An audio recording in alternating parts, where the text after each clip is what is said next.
आम्ही राज्यातील शेतकऱ्यांसाठी कर्जमाफी योजना राबविण्याचे आश्वासन दिले होते। त्याकरिता समिती गठीत केली आहे। राज्यातील 30 सप्टेंबर 2025 रोजी पीक कर्ज थकीत असणाऱ्या पात्र शेतकऱ्यांना 2 लाख रुपयापर्यंत कर्जमाफी देणारी पुण्यश्लोक अहिल्यादेवी होळकर शेतकरी कर्जमाफी योजना मी आज जाहीर करीत आहे। जे शेतकरी कर्ज घेऊन नियमित परतफेड करतात अशा शेतकऱ्यांना प्रोत्साहन देण्याच्या हेतूने नियमित कर्ज परतफेड केलेली असल्यास अशा पात्र शेतकऱ्यांना 50,000 रुपयापर्यंत प्रोत्साहनपर लाभ देण्यात येईल।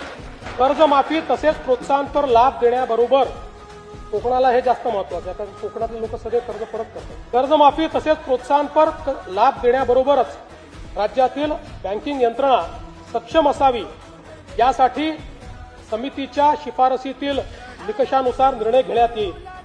शेतकरी वारंवार कर्जबाजारी न होता त्याला कायमस्वरूपी कर्जमुक्त करण्याचा शासनाचा संकल्प असून याबाबत समितीच्या शिफारसी अनुसार दीर्घकालीन उपाययोजना करण्यात